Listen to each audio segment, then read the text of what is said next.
Good morning. Today is February 24th, 2022, and with everything that's going on in the world, I was hoping we could have our say. I think we could add a few things that might help.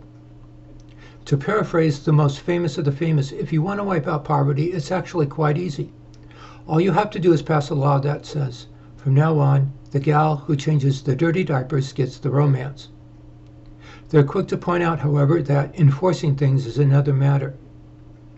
We're going to take that side of things in these series of anecdotes, and in these series of anecdotes, in the philosophical, we're going to tell a little story about a priest and a pimp, where the bad guy is somebody who knows how to hustle, con, manipulate, and intimidate people, and the good guy is somebody who is caring, courageous, and kind, even though that's not a natural thing and, in the end, a religious thing.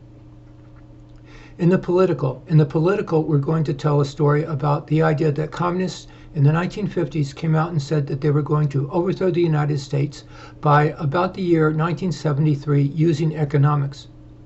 And the idea that in that era, we did have a profound change in our economic system, from home economics to individual rights. In the jurisprudence, we're going to tell a little story about the idea that courts came out in the early to mid-1960s and said that there would be no religion in government.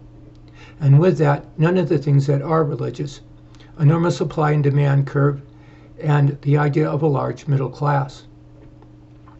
In psychology, we're going to ask our psychiatrists with their diagnostic and statistical manual to give us a comparison between the idea of a normal person and the idea of original sin. Original sin, sit in a chair, close your eyes, fantasize about the gals until you become romantically inspired. Open your eyes and do it again, only this time you're trying to get the gal pregnant. And there you go. I understand what original sin is with the snap of a finger. In economics, we're going to tell a story about the idea of home economics, where the husband and wife become the basic economic building block. 10-year-olds can't pay for their moms can't take care of their kids and plow the fields, and so it becomes a base economic unit that pulls everyone out of poverty and causes a large middle class. Then we're going to ask our three questions: what's wrong, what do you do about it, and how do you do it? And hopefully come up with very specific things we can do. We'd like to get started.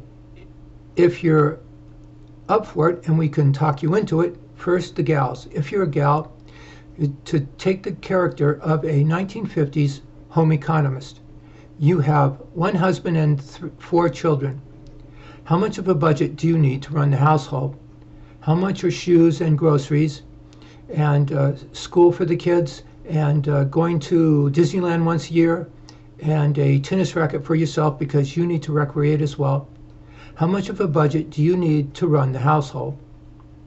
And from the point of view of the guys, if we can talk you into it, we don't want to know not so much as how much money you make in a year, but rather how many hours you have to work in order to.